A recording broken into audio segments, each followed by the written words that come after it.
The defense of the Great Wall of China began on January 1, 1933. It was a campaign between military forces from the Republic of China and Empire of Japan, which took place before the Second Sino-Japanese War officially commenced in 1937, but after the Japanese invasion of Manchuria in 1931, it's known in Japanese as Operation Necker.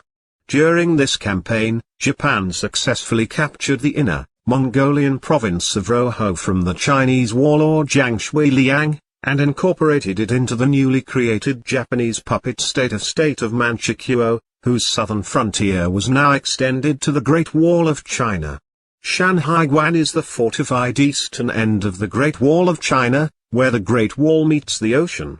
As per the terms of the 1901 Boxer Rebellion Accord, the Imperial Japanese Army maintained a small garrison of around 200 men at Shanhaiguan.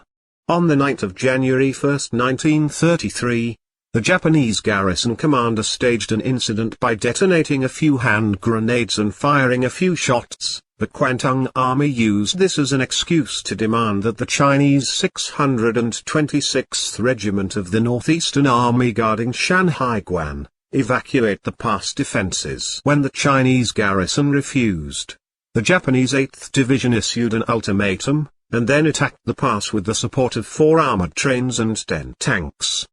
The Japanese attack was supported by close air support from bombers, and by shelling by warships of the Imperial Japanese Navy's IJN Second Fleet, with a dozen warships offshore.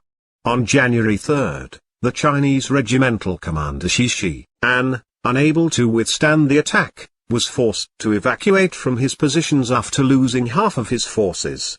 The province of Roho, on the northern side of the Great Wall, was the next target. Declaring the province to be historically part of Manchuria, the Japanese army had hoped to secure it through the defection of a general named Tang Yulin. When this failed, the military option was put into action. The Japanese army's chief of staff requested Emperor Hirohito's sanction for the strategic operation against Chinese forces in Roho. Hoping that it was the last of the operations in the area and that it would bring an end to the Manchurian issue, Hirohito approved, while stating explicitly that the army was not to go advance the Great Wall. On February 23, 1933, their offensive was launched. On February 25, Kaoyang and Kailu were taken, and on March 2, the Japanese 4th Cavalry Brigade encountered resistance from the forces of Sun Dianying, and after days of fighting, took Chifeng. On March 4, Japanese cavalry and the 1st Special Tank Company took Chengdu, the provincial capital at the time.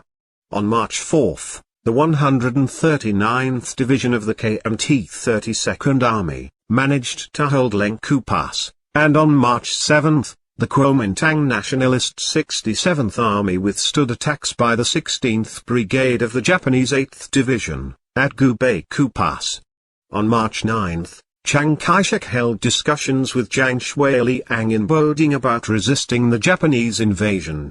Chiang Kai-shek began to relocate his forces away from his campaign against the Communists in their Jiangxi Soviet, but his actions were too late and the reinforcements weren't enough to stop the Japanese advance. On March 11, Japanese troops pushed up to the Great Wall itself. On March 12, Zhang Shuiliang resigned his post, and Ho Ying-chin was assigned the duty of securing defensive positions along the Great Wall. Over 20 close assaults were launched, but by March 21, the Japanese had taken Yiyuan-ku Pass. The Kuomintang 29th Army evacuated from Shifengkou Pass on April 8. On April 11, Japanese troops retook Lengkou Pass after fighting over the pass defenses, and Chinese forces at Jilingkou abandoned that pass. The Chinese army was extremely underarmed in comparison to the Japanese, and many units were equipped mainly with handguns, grenades, and traditional Chinese swords with limited supplies of trench mortars, heavy machine guns, light machine guns and rifles. On May 20, the Chinese army retreated from their remaining positions on the Great Wall.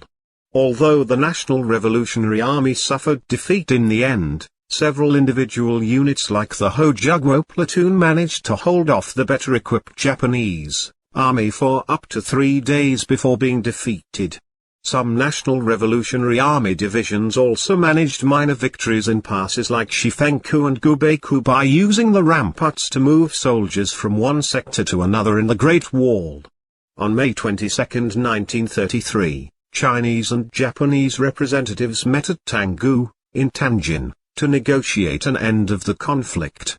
The resulting Tanggu truce created a demilitarized zone extending 100 kilometers south of the Great Wall, which the Chinese army was prohibited from entering, which massively reduced the territorial security of China proper, and the Japanese army were allowed to use reconnaissance aircraft or ground units to make sure the Chinese complied. Furthermore, the Chinese government was forced to acknowledge the de facto independence of Manchuria and the loss of Roho.